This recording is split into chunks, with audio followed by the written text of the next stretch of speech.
Um, dois. Agora, perfeito. Meus irmãos, graça e paz. Quando o pastor Dorival me convidou, eu fiquei numa alegria muito grande, pastor.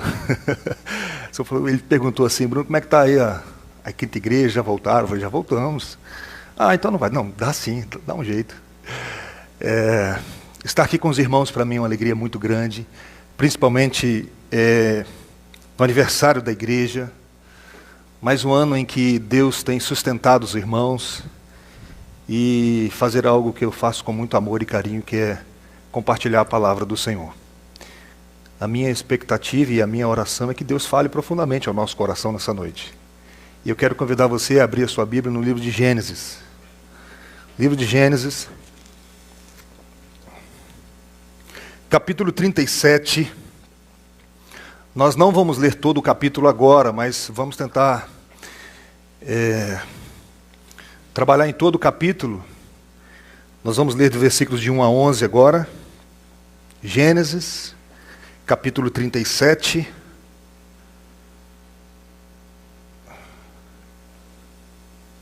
Versículos de 1 a 11.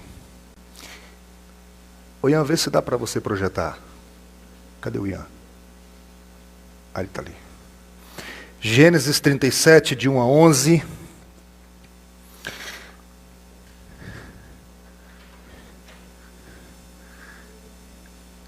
Todos aí?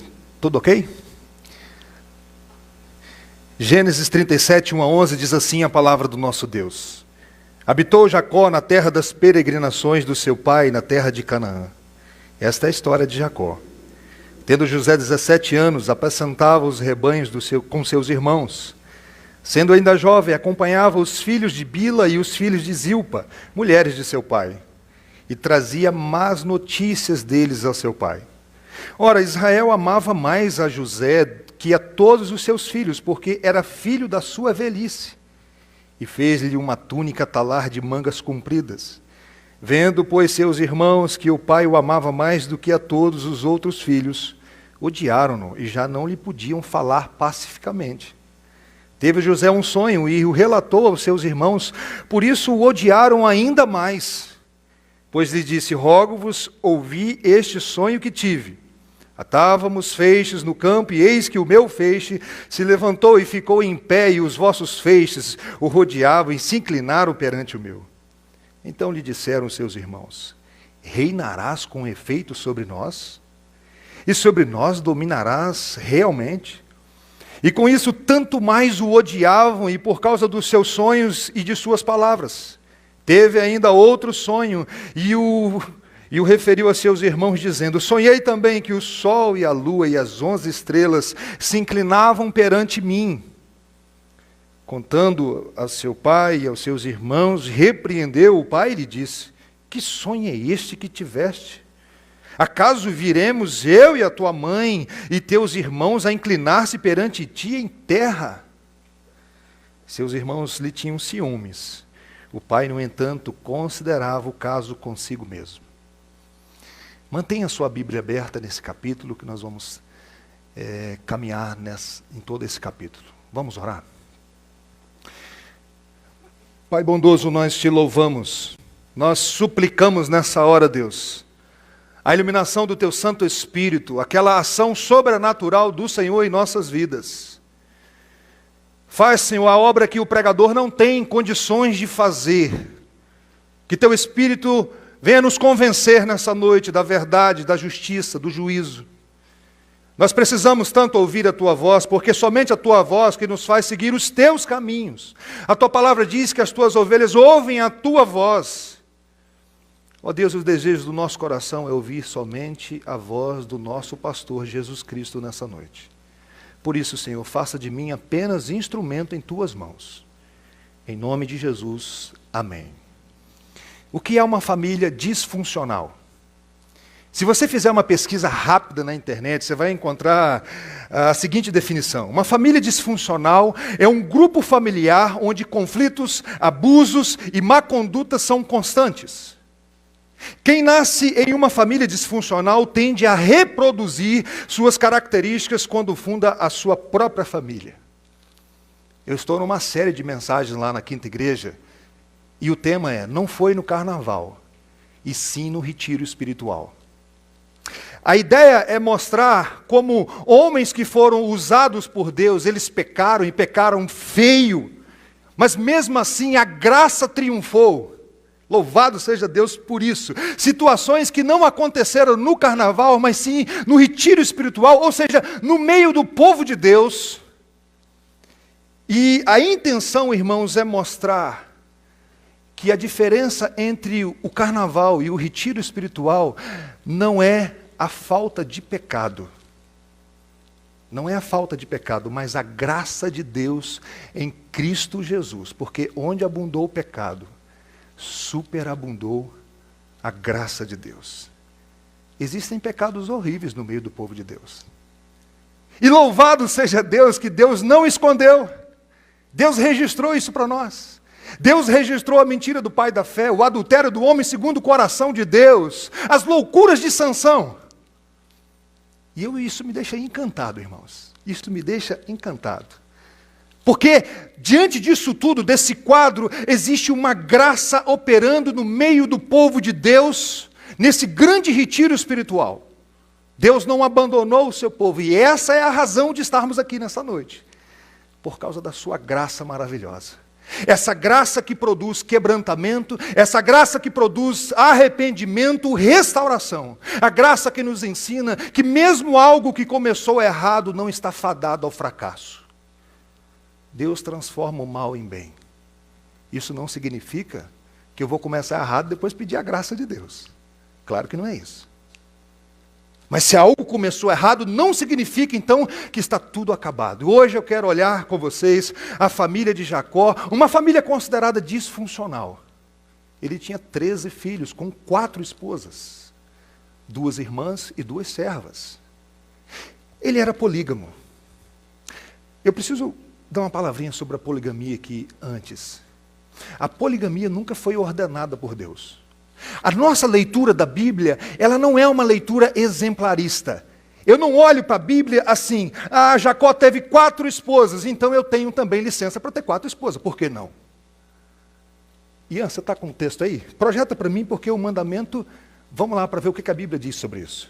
O mandamento é, por isso deixa o homem, pai e mãe, e se une à sua mulher, tornando-se os dois uma só carne.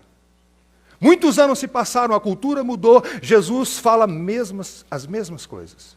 Quando ele tratou esse assunto, ele diz assim, então respondeu ele, não tendes lido que o Criador desde o princípio fez homem e mulher, e disse, por esta causa deixará o homem pai e mãe e se unirá à sua mulher, tornando os dois uma só carne?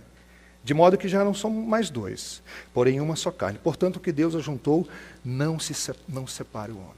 Então eu não posso olhar para a história de Jacó, que teve 4 esposas, e dizer assim, então eu estou liberado, eu posso ter 4 também. Isso nunca foi ordenado por Deus. Aliás, a Bíblia registra sempre as consequências desses erros, desses homens que foram usados por Deus. Essa é uma família marcada por ciúmes, rivalidades, traição, tentativa de assassinato, inveja, uma família marcada pelo ódio, irmãos. Imagina que ambiente estranho era esse ambiente da família de Jacó. O filho acorda e olha assim e fala assim, o papai hoje dormiu com a tia. Amanhã será que ele vai dormir com quem? Imagina esse ambiente, disputas entre as esposas. E Jacó não faz questão de esconder o favoritismo por José. Ele não faz questão. É claro. Perguntas. Existe esperança para uma família como essa? Pode sair alguma coisa boa dessa família? Eu tive aula de Gênesis com o professor Luiz Saião e foi algo muito especial. Ele, na última aula, todo mundo terminou ali com lágrimas nos olhos. Porque ele trabalhava os improváveis de Deus. Como Deus usa as situações mais estranhas, onde muitas vezes nós olhamos, o olhar humano não tem jeito, e Deus usa aquela situação ali trazendo algo especial.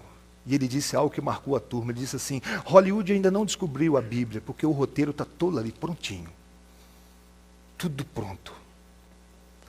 Por isso eu digo, eu fico encantado a cada dia mais com a palavra de Deus, irmãos. Fico encantado. E tudo isso foi registrado com um propósito para nós. Projeta para mim, Ian, qual o propósito? Pois tudo que no passado foi escrito para o nosso ensino foi escrito, a fim de que pela paciência e pela consolação das Escrituras tenhamos o quê, irmãos? Esperança. Olhar para uma família disfuncional como a família de Jacó, e ver o que Deus fez através dessa família, e eu olho para a minha família com todos os problemas, eu tenho esperança. Porque onde abundou o pecado, superabundou a graça de Deus. Nesse grande retiro, a graça está operando o tempo todo. José recebe um destaque até o final do livro de Gênesis. Mas quem é José? José é bisneto de Abraão, ele tinha 17 anos. Talvez eu vou decepcionar você nessa noite, porque José não é aquele rapazinho que nós estamos acostumados, o bonzinho da história. José era arrogante, irmãos. José era o filhinho do papai, e era aquele filhinho que ficava entregando os irmãos. E a ideia aqui do texto é que ele aumentava a história. Projeta para mim, Ian. Ele trazia as má notícias deles para o seu pai. Se José estivesse nos nossos dias, chegaria em casa e falaria: pai, só viu o Facebook de Judá? A treta que ele está arrumando lá? E o Rubens se exibindo no Instagram. Você está percebendo isso, pai? Ninguém gosta, meus irmãos, de dedo duro. Quem gosta de dedo duro? Vamos falar a verdade. Ele ficava entregando os irmãos. Deixa eu contar uma pequena história aqui da minha família. Minha mãe é maranhense. E ela daquela maranhense da pesada mesmo. E a nossa criação foi assim. Não importa quem brigou. Abraçar, beijar, pedir desculpa e apanhar. Aí não tem jeito. Quem está certo, quem está errado, não importa. Então era assim, a gente morava na roça, lá em Mimoso, e eles iam fazer compra toda segunda-feira. Aí ficava lá aqueles meninos brigando, né? E já sabia que quando ela voltasse, se alguém entregasse o que aconteceu, não importa quem está certo, quem está errado, vai apanhar todo mundo, tem que abraçar, tem que pedir desculpa e beijar ainda. Um dia eu fiz um macarrão especial, eu gosto de fazer macarrão, eu esqueci que eu tinha que alimentar a minha irmã. Comi o macarrão todo. Quando a minha irmã foi comer, não tinha o macarrão dela, e ela abriu a boca a chorar, e eu falei: meu Deus, e agora? Eu vou apanhar, não tem jeito. Convenci minha irmã: não, espera um pouquinho, eu faço outro. Você come outra coisa, tem um angu aqui, tem um resto de feijão ali. Beleza, a menina parou de chorar. Na roça, os filhos conhecem o barulho do carro do pai. Aqui na cidade não dá para ter muito carro. Mas a minha mãe vinha com aquele Fusca a 1 quilômetro. Vocês acreditam que quando a minha irmã escutou, a lágrima começou a descer no olho? Quando eu vi lágrima descendo, eu falei: ela vai me entregar. E eu vou apanhar. E não teve jeito. Ela me entregou e eu apanhei merecidamente. Ninguém gosta de dedo duro. E José era aquele filhinho com todo o cuidado do papai e que ficava entregando o tempo todo. Ele entregava os irmãos. E para piorar a situação, o Jacó ainda faz uma blusa diferente para ele. Projeta para mim, Ian. Ora, Israel amava mais a José do que todos os filhos, porque era filho da sua velhice. Ele fez uma túnica talar de mangas compridas. Numa outra tradução, diz que ele era uma túnica colorida, totalmente diferente dos irmãos. Alguns comentaristas chegam a dizer que era uma túnica que trazia a ideia de realeza, de autoridade. Como em outras palavras, é como se Jacó estivesse falando o seguinte: olha, esse menino é que vai governar sobre vocês. Imagina isso. Todo mundo recebe uma blusa branca, uma blusa branquinha, e aí um filho recebe uma blusa diferente, colorida. Por que só a dele é diferente? Por que ele tem que ser tratado de maneira diferente? Já existia uma tensão entre esses irmãos, o favoritismo. Mas eu acredito que o favoritismo não começou com essa túnica, foi antes. Lá quando Jacó um dia foi se reconciliar com Esaú, porque eles estavam num relacionamento que foi quebrado lá atrás, e um dia eles se reconciliaram, e Jacó estava caminhando para encontrar Esaú, naquele grande comboio. E aí, sabe o que Jacó fez, irmãos? Colocou aquela montoeira de gente assim, foi lá para o final da fila e ficou com José e com a Raquel. Imagina os filhos vendo essa cena. Quer dizer, então, que na hora da batalha, então, você fica lá atrás com José, né? E deixa a gente aqui nessa situação. E para completar a situação, José tem 2 sonhos. Projeta para mim. Teve José um sonho e relatou aos seus irmãos, por isso o odiaram ainda mais. Quando você está lendo o texto, você percebe que o ódio só vai aumentando. Qual o conteúdo do sonho? Os irmãos vão se dobrar diante dele. Aí o outro sonho, o pai e a mãe também. Todo mundo vai se dobrar diante do queridinho José. O ódio só aumenta. José já não descia mais na garganta dos irmãos. Ninguém conseguia dar bom dia para ele mais. A coisa foi só piorando. O ciúme só aumentando. E é engraçado que o texto diz assim, mas Jacó ficava refletindo nisso. Pensando sobre essas coisas. Mas a verdade é que Deus estava revelando para José o que iria acontecer. Era um sonho mesmo que revelou a vontade de Deus. Só que Deus não mostrou como que isso ia acontecer. Agora entra um processo de amadurecimento na vida de José. Porque ele vai mesmo.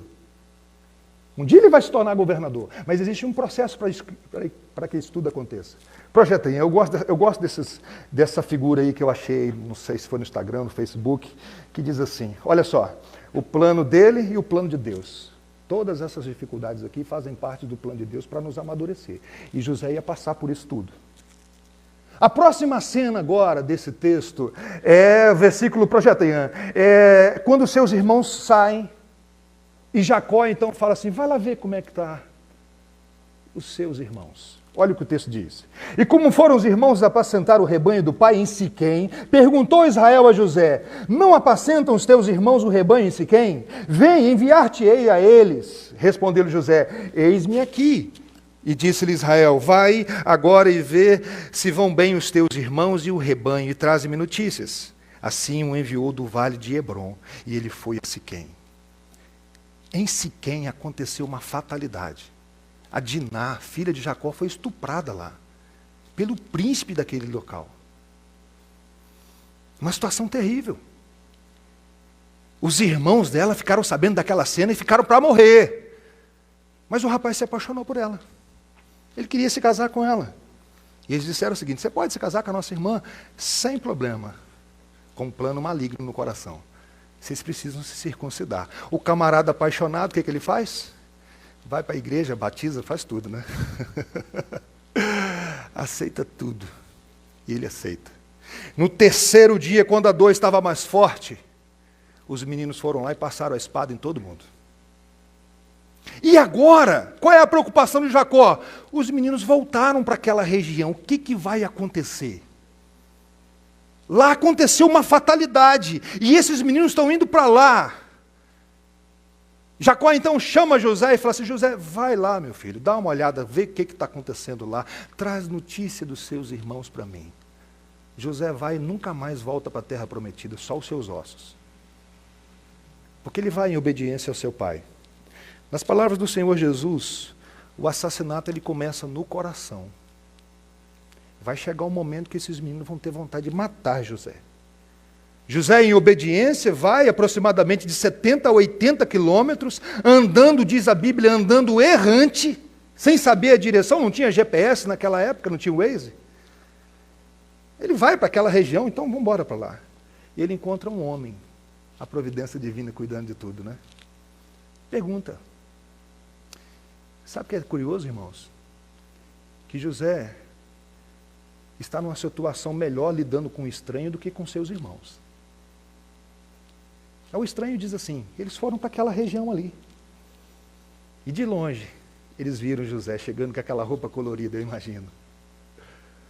Eles olharam para aquela cena e disseram assim, lá vem o sonhador. Vamos acabar com isso?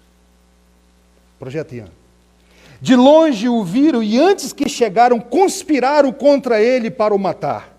E dizia um ao outro, vem lá o tal sonhador, vinde, pois agora matemo-lo e lancemo numa dessas cisternas e diremos, um animal selvagem comeu. E vejamos em que lhe darão os sonhos. Lembrando que nós estamos lidando aqui é com os patriarcas, não é com o pessoal do carnaval. Esse plano aqui é dos irmãos de José. É a nossa história, irmãos, não é a história daquele povo. Eu não sei se você já parou para pensar sobre isso, mas nós somos salvos da mesma maneira que Abraão foi. Pela fé. No mesmo Cristo. Então essa aqui é a nossa história. O Rubem, o filho mais velho, que era responsável naquela situação ali, em lugar do seu pai, disse assim, não podemos matar o nosso irmão. Que isso? Não vamos fazer isso. Projeto Ian, por favor. Mas Rubem, ouvindo isso, livrou-os das mãos deles e disse, não lhe tiremos a vida? Também lhes disse Rubem, não derramará sangue, lançai-o nessa cisterna que está no deserto e não ponhais mãos sobre ele. E isso disse para os livrar deles, a fim de o restituir ao pai. Achamos um filho aqui, joia, não achamos? Achamos nada. O Rubem, sabe o que o Rubem fez um dia? Dormiu com uma das mulheres do seu pai. Capítulo 35, versículo 22, diz que ele dormiu com Bila. E era mãe dos seus 2 irmãos. Imagina que clima difícil, meus irmãos. Um dos filhos olhar assim e falar, ué, papai dorme com 4, agora o nosso irmão pode dormir com a minha mãe também. Que história é essa? Então quer dizer que eu posso dormir com a mãe do meu irmão? É assim agora? Eu não estou falando do carnaval, eu estou falando do retiro espiritual. Mas eles seguiram o conselho de Rubem. Não mataram José. Não vamos matar José. E a primeira coisa que quando José chegou, sabe o que eles fizeram? Arrancaram a roupa do menino. Despiram José. Aquela túnica bonita que causava tanta inveja foi arrancada, eu imagino que à força. Tiraram a roupa do garoto e jogaram ele numa cisterna. E numa insensibilidade muito grande, foram comer pão. Enquanto o seu irmão está no fundo de uma cisterna, ninguém sabia se ali havia uma cobra ou um escorpião. Eles não estão preocupados com isso, eles estão em paz quando o seu irmão está ali no fundo do poço. Mal sabiam que a próxima refeição com José seria no Egito, e José na cabeceira da mesa. Mas eles não querem saber disso, né? Olha aí, projeta para mim, Ian. Ora, sentando-se para comer pão, olharam e viram uma caravana de ismaelitas, vinha de Gileade, seus camelos traziam aromatos, bálsamo e mirra que levavam para o Egito. Eles falaram assim, que oportunidade de ganhar um dinheiro. Vamos vender o nosso irmão, resolve o problema. Projeta, Ian, essa pintura aí, eu achei ela muito especial, porque eu acho que o autor conseguiu captar a cena. José ali com 17 anos sendo vendido. Aí Judá entra em cena. Se você está com a sua Bíblia aberta, esse texto eu não projetei. Diz assim, então disse Judá a seus irmãos, de que nos aproveita matar o nosso irmão e esconder-lhe o sangue. Vinde, vendemo-lo aos ismaelitas, não ponhamos sobre ele a mão, pois é nosso irmão, é nossa carne. Seus irmãos concordaram, e passando os mercadores midianitas, os irmãos de José o alçaram, e o tiraram da cisterna, e venderam por 20 ciclos de prata para os ismaelitas, e eles levaram José. 25 ciclos de prata, são equivalentes a 2 anos de salário de um trabalhador comum. Esse é o valor de José. Mas agora surge um problema. Como explicar para o papai? E agora, o que aconteceu com José? Como explicar para Jacó? Vendemos o garoto. Chega em casa e fala assim, nós arrumamos dinheiro com José. Olha só, pai, que dinheirão. Será que essa seria a solução? Projeto Ian. Então tomaram a túnica de José, mataram um bode e molharam no sangue.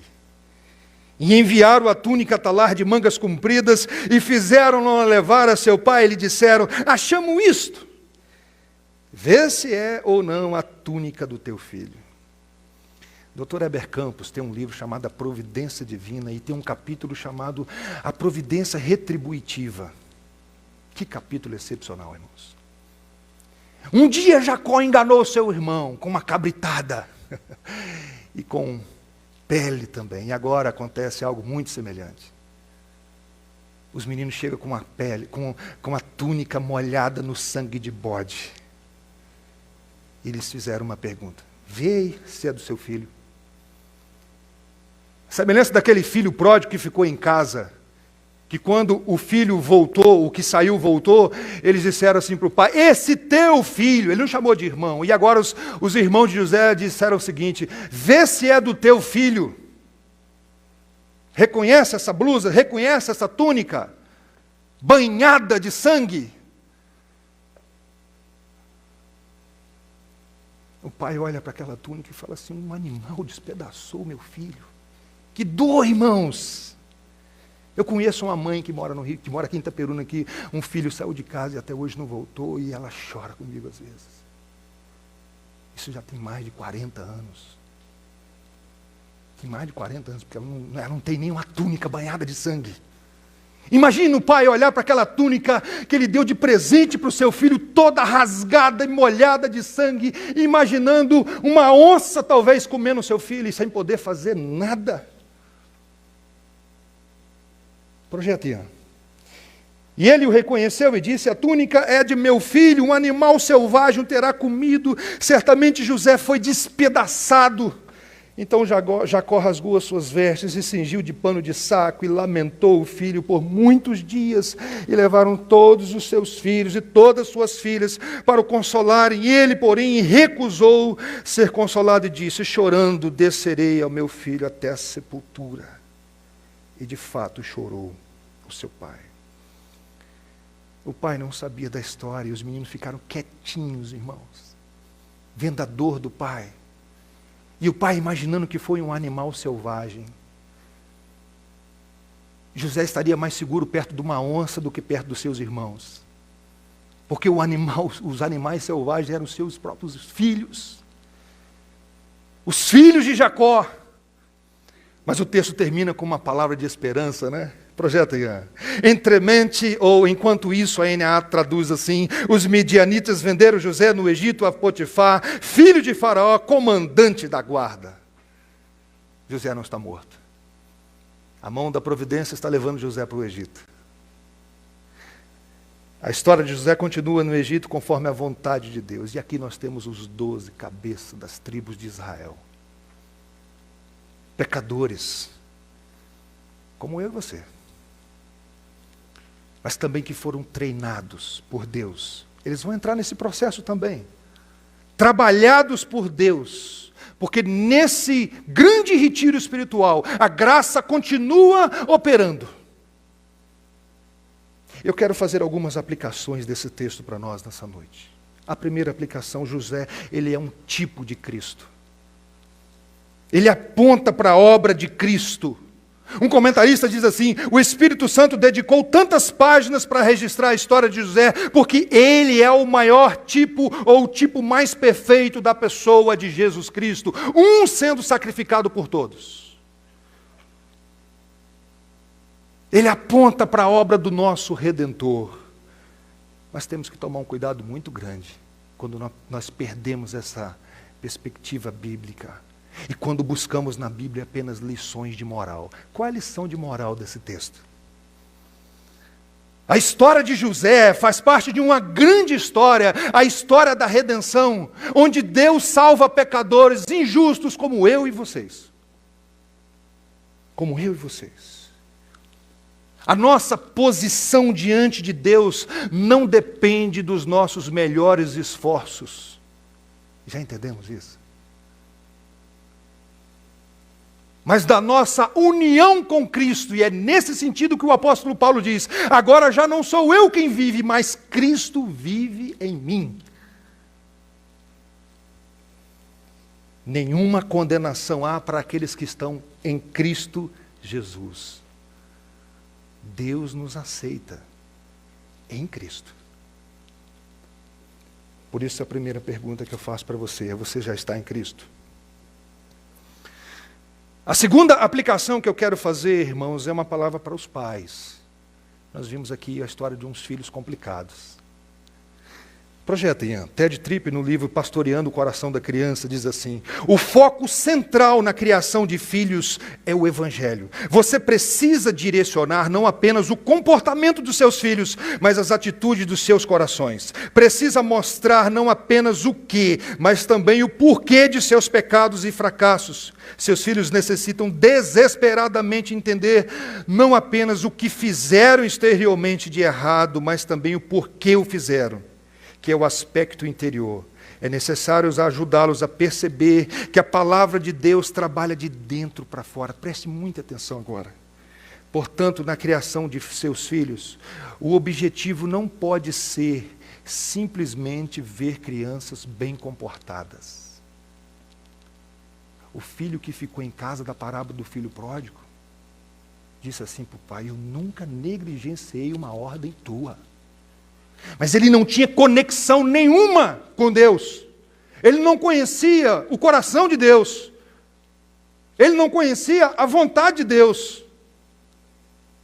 Seus filhos devem também compreender por que pecam, como experimentar uma mudança interior. Por isso, meus irmãos, toda correção sem o Evangelho, ela é incompleta. Ela é incompleta. Terceira aplicação que eu queria fazer nessa noite é: tome cuidado quando você culpa o diabo pelos problemas que acontecem na sua casa. Eu não estou dizendo que o diabo não está agindo. Eu não estou dizendo que o diabo ele não quer destruir a sua casa. Não é isso. Entretanto, inveja, ciúmes, arrogância, ódio, como vimos nessa família, a Bíblia chama de obras da carne. Em nenhum momento nós vemos aqui no texto Satanás incitando alguém a fazer alguma coisa. Quando eu olho para esses problemas desses filhos de Jacó e acho que aquilo ali é o diabo que está agindo, eu preciso então de libertação e não de arrependimento. Quando a Bíblia vai chamar que as obras da carne, nós precisamos de arrependimento, porque a tendência do nosso coração é de nos fazer de vítimas. É o vitimismo. Quando você está com ódio no coração, não é de libertação que você precisa, é de arrependimento.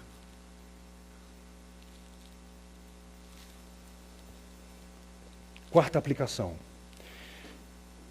Deus também não aparece nesse capítulo, você prestou atenção? Significa então que Deus não está agindo? O nome de Deus não aparece aí. A mão invisível de Deus está aqui o tempo todo, como diz o Sproul. A mão de Deus está guiando cada microsegundo. Nada fugiu do controle absoluto e dos propósitos redentivos de Deus. E José entendeu isso. Mais tarde, quando ele já está lá no Egito, ele reencontra os seus irmãos. E olha o que ele diz. Projeta, Ian, por favor. Deus me enviou adiante de vós, para vos conservar a vossa sucessão na terra e para vos preservar a vida por grande livramento. Assim, preste atenção nisso, não foram vocês que me enviaram para cá. Quem foi? Pode falar. Deus que me pôs por pai de Faraó e senhor de toda a sua casa e como governador em toda a terra do Egito. Deus estava agindo naquilo tudo. A mão poderosa de Deus estava por cima daquilo tudo. E se você rebobinar a fita, agora não tem fita mais, né? Se você voltar um pouquinho lá com Abraão, Deus um dia chamou Abraão e falou assim: olha para as estrelas do céu. E Abraão olhou e falou: está vendo assim a sua descendência? Antes de Isaac nascer, e Deus falou assim com ele: e eles vão um dia ser escravos numa terra estranha por 400 anos. E vão sair de lá com bens ainda. Chega um momento da história em que Deus fala assim: é hora de enviar José. Quantas vezes, irmãos, surgem perguntas na nossa cabeça: onde está Deus? Essa pandemia que nós estamos vivendo. O que Deus está fazendo com isso tudo? Por que disso agora? tanta coisa boa acontecendo, por que essa pandemia parar o mundo? Projetem, o que João Calvino fala sobre essa história de José no comentário dele? Preste atenção, irmãos, por favor. Desde o momento em que Cristo nos reúne em seu rebanho, Deus permite que sejamos abatidos de várias maneiras, de modo que parecemos mais perto do inferno do que do céu. Portanto, deixe o exemplo de José ser fixado em nossas mentes, para que não sejamos inquietos quando muitas cruzes brotam para nós da raiz do favor de Deus. O exemplo de José está aí para a gente. Quando as coisas que acontecem com a gente não compreende. As cruzes do favor de Deus conduzindo a história, de um Deus que trabalha para aquele que nele espera, de um Deus que diz, na sua palavra em Romanos capítulo 8, sabemos que todas as coisas cooperam para o bem daqueles que amam a Deus. Um Deus que não abandona os seus. Um Deus que continua operando nesse grande retiro espiritual. Assim como José, a história de José, aí, fazendo uma comparação com a nossa, eu preciso dizer algo para você e espero que você não fique triste comigo nessa noite. Mas não é sobre a minha vida e nem sobre a sua. Não é sobre os meus sonhos. Nem é sobre os seus sonhos. Os sonhos desse capítulo são grandiosos demais, irmãos, para parar na vida de José. José morreu. E a história continuou. Existe um quadro maior. Existe uma grande história. Só que a tendência nossa é achar que é sobre a gente. Quando Jesus multiplicou os pães, eles acharam que era sobre multiplicar pães. Aí quiseram colocar Jesus como governador. Não é sobre pães. É sobre Cristo. Ele é o centro. Sabe de onde Jesus nasceu? Da tribo de Judá. Ele é o leão da tribo de Judá. Ele é o Deus conosco, o grande eu sou. Todas as coisas foram feitas por intermédio dele, e sem ele nada do que foi feito se fez. Sol, estrela, lua, todas essas coisas vão se inclinar diante dele. Paulo diz em Filipenses, e a si mesmo se humilhou, tornando-se obediente até a morte, morte de cruz, pelo que também Deus exaltou sobremaneira e lhe deu o nome que está acima de todo nome, para que o nome de Jesus Cristo se dobre todo o joelho nos céus, na terra e debaixo da terra, e toda língua confesse que Jesus Cristo é Senhor, para a glória de Deus Pai. É sobre Ele. É a história da redenção. Antes de Deus falar assim, haja luz, foi dito, haja cruz. A cruz já estava no plano. Por último, irmãos, Deus fez famílias para serem abrigos de amor, justiça, segurança, mas o pecado pode transformá-las em antros de ciúmes, ódio, assassinato, mentiras e grande dor. Se você vem de uma família assim, tem esperança. Tem esperança. Deus pode usar os maiores horrores para trazer uma grande bênção. Tem esperança para a minha família. É por isso que eu continuo pregando. Tem esperança para a sua. Ele escolhe as coisas loucas do mundo, que os homens olham assim e falam assim, não tem jeito.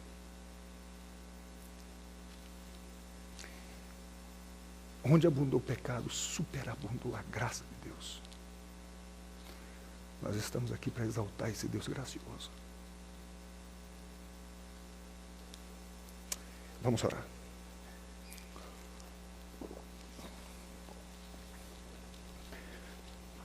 Deus grande, bendito Deus, Tu és tão poderoso, Senhor, tão sábio, tão bondoso, tão misericordioso. Ó Deus, nós estamos aqui para engrandecer o Teu nome. pela existência dessa igreja, da vida dos meus irmãos, como o Senhor tem abençoado aqui esse povo que aqui congrega, Deus.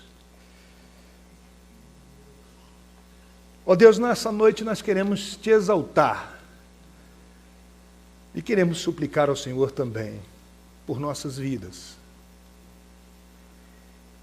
Pedir ao Senhor que continue trabalhando na minha vida e na vida dos meus irmãos. Continue, Senhor, restaurando lares, continue restaurando famílias e relacionamento entre irmãos, entre marido e esposa, entre os filhos, os pais com os filhos, Senhor, que estão distantes do Senhor, que não querem nada com o Senhor. Ó Deus, Tu és poderoso para trazê-los. Restaura, Deus, em nome de Cristo. Continue usando aqui a vida dos meus irmãos que aqui congregam, Senhor. Que a Tua graça continue operando de maneira muito especial. Muito obrigado, Deus. Muito obrigado, porque o Senhor é um Deus maravilhoso. Continue nos quebrantando. Continue transformando a nossa vida e nos enchendo do Teu Santo Espírito. Em nome de Cristo, amém.